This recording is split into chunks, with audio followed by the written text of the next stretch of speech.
गुरुभ्यः नमीदूढसव्यसिद्धे झाणुत्तम खब दीह दीह संसारी दस दस दो दोणा जड़े दस दो अणुपीहणम बोक्षे नमो अरिहंताणम नमो सिद्धाणम नमो आयरीयाणम नमो वज्रायाणम नमो लोहे सवसाऊणम। अनंतानंत सिद्धि परमेष्टि भगवान की, प्रथम तीर्थंकर आदिनाथ भगवान की, शांतिनाथ भगवान की, चौबीसों भगवान की, परम पूज्य आचार्य श्री कुंद कुंद देव स्वामी की, परम पूज्य आचार्य श्री आदिसागर महावीर कृति विमल सागर जी गुरु महाराज की, परम पूज्य तपस्वी सम्राट आचार्य गुरुदेव सन्मति सागर जी गुरु महाराज की, परम पूज्य परंपराचार्य सिख स्वर सौभाग्य सागर जी गुरु महाराज की, अहिंसा मह विश्व धर्म की,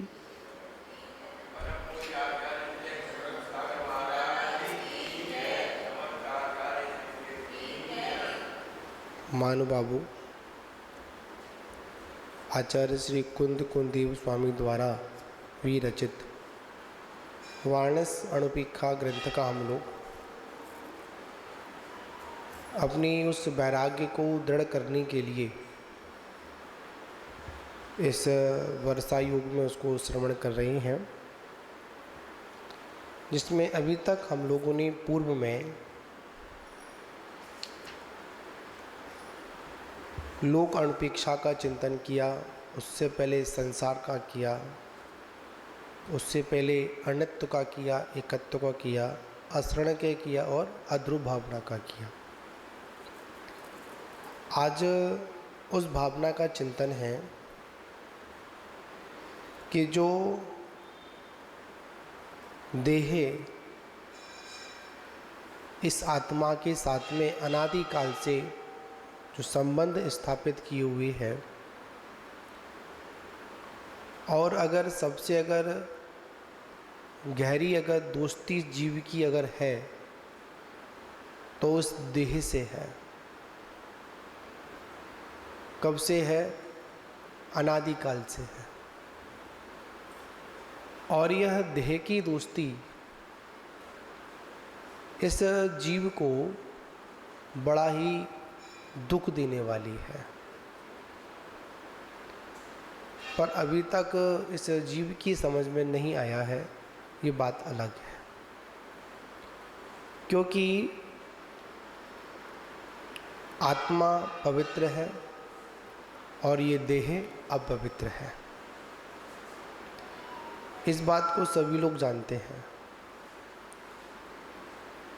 आत्मा शुद्ध है और ये देह रूपी जो पिंजड़ा है वो अपवित्र है। इस देह में सिर्फ दुर्गंध के अलावा और कुछ भी नहीं है, और इस दुर्गंधमय स्थान पर ये आत्मा चिरकाल से निवास करती हुई आई है। फर्क सिर्फ इतना है, देह का से परावर्तन हो जाता है, परिवर्तन हो जाता है, पर ये देह के अंदर जो अपवित्रता है वो जैसी थी वैसे की वैसी बनी रहती है। आचार्य भगवंत कहते हैं, एक बार इस शरीर के साथ में जो संबंध है, इस देह से जो हमारा संबंध है, इसके बारे में एक बार चिंतन अवश्य कर लेना चाहिए। क्योंकि अज्ञान अवस्था में जब किसी के साथ में अगर संबंध है तो वहाँ पर दुर्गंध और सुगंध का कोई मतलब नहीं होता है, वो तो अज्ञान दशा ही होती है। पर जहाँ पर ज्ञान दशा जब प्रकट होती है, जब कोई बता देता है, तो एक बार इस शरीर के बारे में चिंतन तो करना चाहिए। और हम किसी दूसरे के शरीर के बारे में चिंतन ना कर कर खुद के शरीर के बारे में चिंतन करें। आखिर में हमारे इस शरीर में ऐसा कौन सा तत्व है, ऐसी कौन सी धातु है जो शुद्ध हो? शुद्ध हो, कुछ भी शुद्ध नहीं है। चमड़ी से लेकर दमड़ी तक, चमड़ी अंदर है, हड्डी है, रुधिर है, खून है, पीऊ है, और इन सब का भी आचार्यों ने आगम प्रमाण व्यवस्था बताई गई कि इतनी इतनी अवस्था में इतनी अंजलि व्यवस्था है, इनके अंदर इतनी इतनी वस्तुएं समाई हुई है। फिर भी हमारी दृष्टि सिर्फ बाहर की चमड़ी पर जाती है। बाहर से दिखने वाला ये रंग रोगन बड़ा ही हमारी चक्षु इंद्री को बड़ा ही प्रिय लगता है, और जब चक्षु इंद्री को प्रिय लगता है तो हम उस गंदगी की ओर ही आकर्षित होते हैं। आचार्य भगवान कहते हैं ये शरीर दुर्गंधमय है। कैसा है? दुर्गंधमय है। कभी कभी अपने ही शरीर से इस प्रकार की बदबू आती है, दुर्गंध आती है कि कभी कभी हम अपने शरीर से ही क्या करने लगते हैं? नफरत करने लगते हैं। कितनी बदबू आ रही है। जब पसीना आता है तो बदबू आती नहीं आती? कहाँ से आती है? अपने शरीर से आती है। पर हम उस बदबू को शांत करने के लिए क्या करते हैं? ऊपर से एक स्प्रे लगा लेते हैं। पर आचार्य कहते हैं कभी कभी वो भी जो सुगंधित जो स्प्रे लगाया है वो कब तक असर देगा, उसकी भी एक मर्यादा है। कुछ समय के बाद वो भी उस दुर्गंध में हो जाता है। कोई एक बात है ना, कोई अपवित्र वस्तु पड़ी हो, उस पर एक बहुत सुंदर एक चादर डाल दिया जाए, और वो चादर कब तक अच्छा रहेगा? जब तक उसके अंदर वो दुर्गंध प्रवेश नहीं कर रही है। और जैसे ही वो उसके अंदर वो दुर्गंध प्रवेश करना प्रारंभ कर देती है, वैसे ही क्या होता है? वैसे ही वो भी अपवित्र हो जाती है। और एक बात और है, कितनी भी पवित्र वस्तु क्यों ना हो, जैसे ही अपवित्र के संपर्क में आती है तो वो कैसी हो जाती है? वो भी अपवित्र ही हो जाती है, पवित्र नहीं रहती है।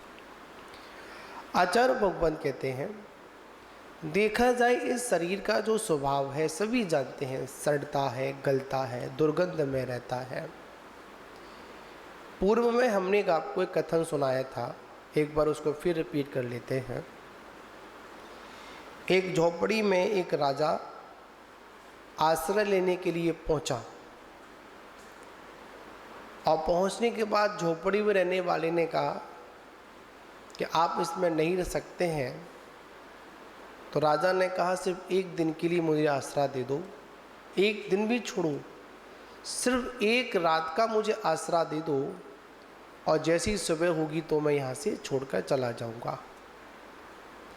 पर बहुत समझाया पर राजा नहीं माना। अंदर घुसा तो बहुत बदबू थी, बहुत गंदगी थी, मांस भी पड़ा हुआ था, रुधिर भी पड़ा हुआ था, पी भी पड़ा हुआ था, अपवित्र वस्तुओं से वो कोठरी भरी हुई थी। राजा ने क्या किया? तुरंत मुंह पर, आँखों पर, नाकों पर कपड़ा बांधा, और बांधने के बाद जैसे तैसे रात को व्यतीत किया, और जैसी सुबह हुई तो उस कोठरी के मालिक ने कहा कि चलो बाहर निकलो।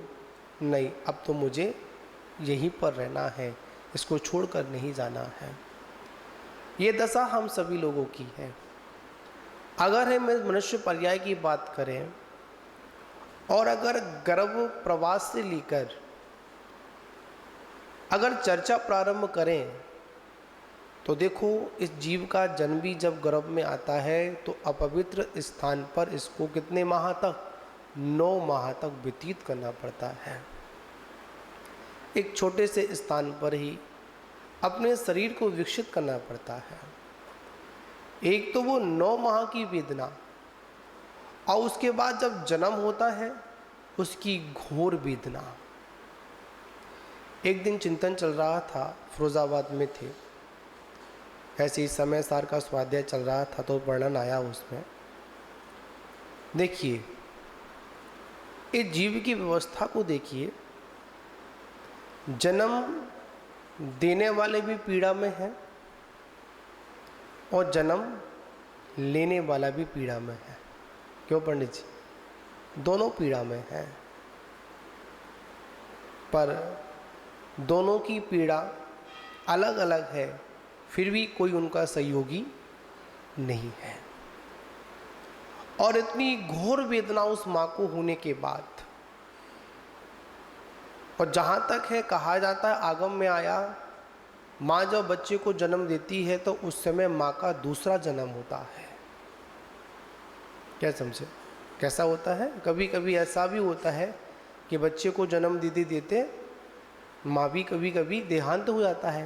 इतनी घोर वेदना होती है, असहनीय वेदना होती है। उस वेदना को सहन करने के बाद जैसे ही बच्चे का मुख दिखती है, क्या, जैसे ही उस बच्चे को मुख देखा, जैसे ही बच्चा उसकी गोद में आया, वैसे ही माँ अपने सारे दुख को भूल जाती है। किसको भूलती है? दुख को भूल जाती है। चाहे वो बच्चा मनुष्य का हो और चाहे वो त्रिंच का हो। त्रिंचों के बच्चों का जब जन्म होता है उस समय कोई उस त्रिंच को कोई सहयोगी नहीं बनता है। स्वतः ही सारी वेदना को सहन करती है वो, और सहन करने के बाद उसके बच्चे के ऊपर जो भी गंदगी होती है, उस गंदगी को कौन, वो त्रिंच की जो माँ है जिसने जन्म दिया है, वही अपनी जिह्वा से क्या करती है? साफ करती है। और उस समय इतनी वेदना के बाद, गंदगी को साफ करने के बाद, अगर उसके बच्चे को अगर कोई लेने के लिए आता है तो बच्चे को लेने नहीं देती है। उसका मालिक भी अगर बच्चे को पकड़ता है तो बच्चे को क्या कर देती है? बच्चे को बचाने के लिए मालिक पे भी कभी कभी वार कर देती है।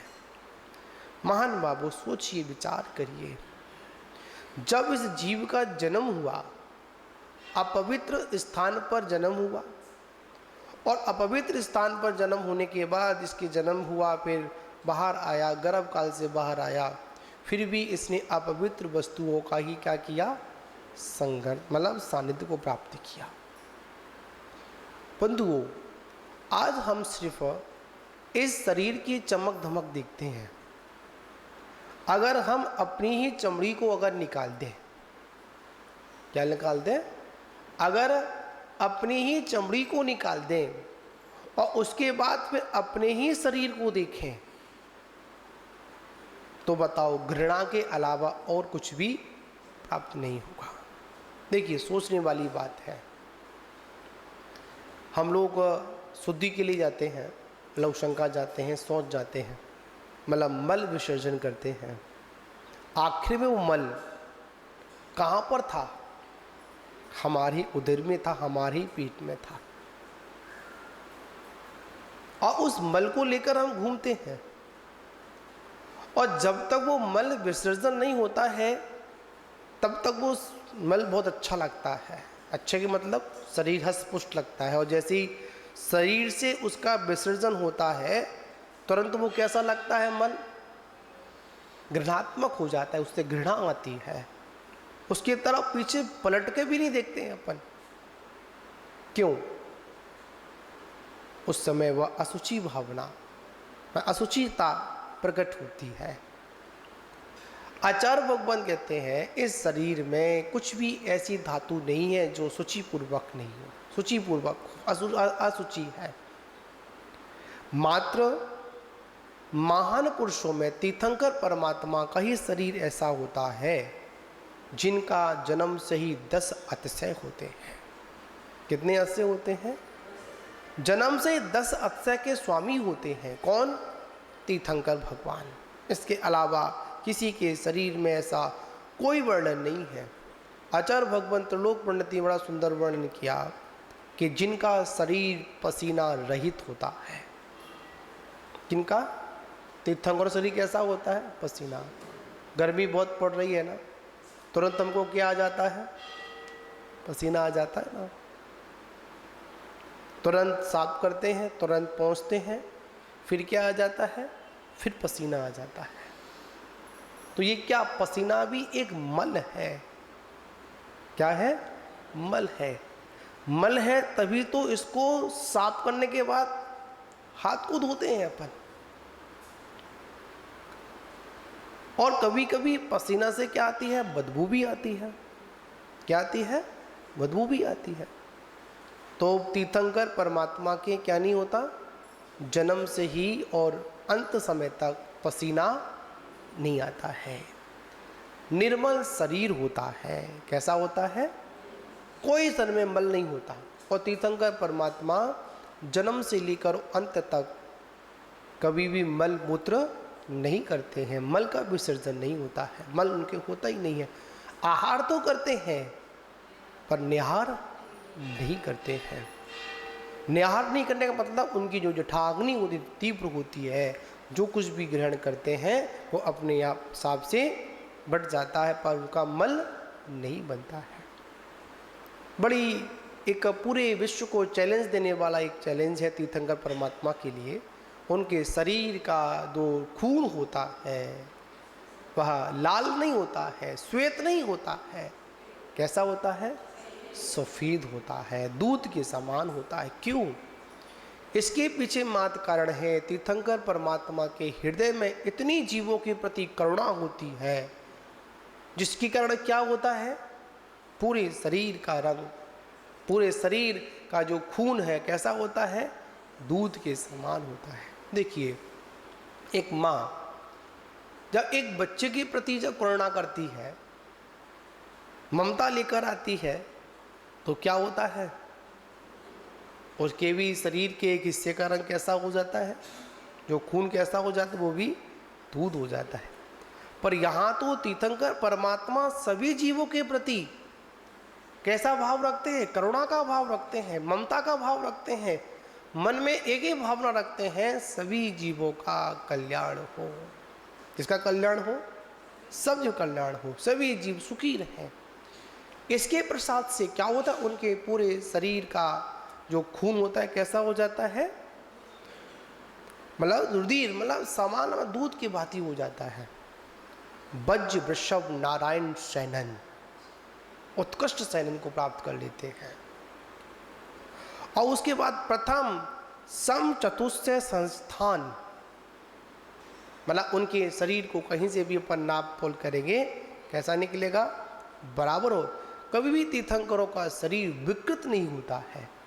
कभी हमारे तरह नहीं है, कभी नीचे का शरीर लंबा हो गया, ऊपर का छोटा हो गया, कभी ऊपर का लंबा हो गया, नीचे का छोटा हो गया, कभी हम लोग तिरछे हो गए, कभी ऐसे नहीं।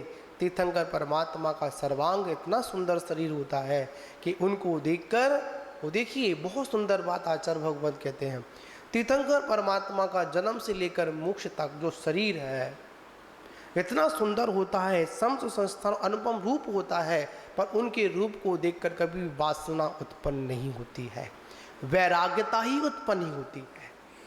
क्या उत्पन्न होती है? इतना अनुपम शरीर है, इतना अनुपम रूप उनका होता है कि जब भी उनको देखते हैं तो क्या होता है? वैराग्य वर्धन होता है। आपने सुना भगवान महावीर स्वामी के बारे में, जब दो मुनराजों को शंका समाधान के लिए आए, उनके जैसे ही दूर से रूप को देखा सारी शंका समाधान हो जाती हैं, उनका वहीं पर नाम सन्मत रख देते हैं। क्योंकि तीर्थंकर परमात्मा के पास के सामने कोई मुनराजों का आगमन नहीं होता, ऐसा नियोग होता है। ठीक है ना, वो तो एक काल दोष कहें, वहाँ जाना पड़ा। कहीं कहीं तो ऐसा भी आता है कि जब भगवान का जन्माभिषेक होता है तो चार रिद्धिधारी मुनराज भी उस पांडुक शला पर भगवान के अभिषेक जन्म अभिषेक का जन्माभिषेक देखने के लिए उपस्थित, और प्रभु तीर्थंकर के सामने नहीं आते हैं, पीछे से ही उसका वर्णन होता है, समझे ना। उसके बाद उनके शरीर को देखें, 1008 लक्षण होते हैं। कितने होते हैं? 1008 किस्में होते हैं, तीर्थंकर परमात्मा के शरीर में होते हैं। महान बाबू याद रखना, इतना कुछ होने पर भी उनके अंदर अनंत बल, अनंत वीर्य, हित और मिति भाषण करते हैं। ये स्वाभाविक क्या है? सुरेंद्र भगवान के 10 अतिशय हैं। किसके अतिशय हैं? जन्म की 10 अतिशय हैं। और हमारे अतिशय कैसे हैं? जैसी जन्म हुआ, जन्म होते ही इस धरा पर तूने रुदन मचाया। क्या मचाया? रोना प्रारंभ कर देते हैं। और अगर कोई बच्चा नहीं रोए तो उसको पीट पीट कर रुलाते हैं। संसार की स्थिति को देखिए आप लोग। कोई बच्चा नहीं रो रहा हो तो डॉक्टर क्या कहेगा? उसको पीटेगा, है ना। और उसको उल्टा भी कर देते हैं, रो, कैसे भी रो। अगर नहीं रोएगा तो संसार की स्थिति को देखिए, बड़ा कभी इस चिंतन को देखिए अपन। कोई सारी भावना एक तो जुड़ी होती है। जन्म देने वाला पीड़ा में है और जन्म लेने वाला पीड़ा में है, पर जो परिवारी जन है वो खुशियां मना रहे हैं। पंडित जी क्या मना रहे हैं? खुशियां मना रहे हैं। वो रो रहा है और वो ढोल बजा रहे हैं। वो भूखा है, उसको बाहर वालों को मिठाई खिला रहे हैं। क्या स्थिति संसार की है? क्या स्थिति इस अपन चिंतन करें, एक बार संसार की चिंतन करें अपन। ये सारी चीजें हमारे जीवन के मतलब कभी कभी प्रयोग में देखी जाती हैं, प्रैक्टिकल में आती हैं, फिर भी हमारी मति पर जाने कितना मोह का पर्दा पड़ा हुआ है, वो हटता ही नहीं है। आचार्यों ने यहां तक कह दिया, अगर उस गर्भ के प्रभास की और जन्म की वेदना का चिंतन एक बार कर लेना तो शायद फिर पुनः पुत्र उत्पत्ति का, संतान उत्पत्ति का भाव ही नहीं होगा। पवन जी, अगर देख लिया जाए, चिंतन आदमी आ जाए, डरेगा नहीं हमको इस वेदना को सहन नहीं करना है, फिर भी ये जीव मोह के चक्कर में, किसके चक्कर में? मोह के चक्कर में, राग के चक्कर में, परिवार की वृद्धि के चक्कर में क्या करता है? इस आत्मा को अपवित्र करता है। क्या करता है? अपवित्र करता है, देह से ममत्व करता है। गुरु महाराज बोलते हैं, गुरु जी ने कहा, कभी कभी इस शरीर की भी पूजा होती है। इसकी पूजा होती है। शरीर भी कभी कभी पूज्य होता है। किनका? रागियों का नहीं, वैरागियों का। बहुत सुंदर एक सूत्र आया, रत्नत पवित्रतम। कोई साधक इस शरीर के माध्यम से रत्नत्र की साधना करता है तो वही उनका शरीर कैसा हो जाता है? पवित्र हो जाता है। लोग उसको छूने से अपने कर्मों की ईर्ष्या करते हैं। और जब किसी को केवल ज्ञान हो जाता है तो यही औदारिक शरीर परम औदारिक शरीर हो जाता है। सारी निगोदिया राशि सब कुछ इससे दूर हो जाती है। महान बाबू, ये शरीर अपवित्र है, सभी लोग जानते हैं, फिर भी सजाने में, संवारने में पूरा का पूरा ध्यान कहाँ जाता है? इस शरीर पर जाता है। कितनी भी आपको बात बता दी जाए, पर क्या होगा?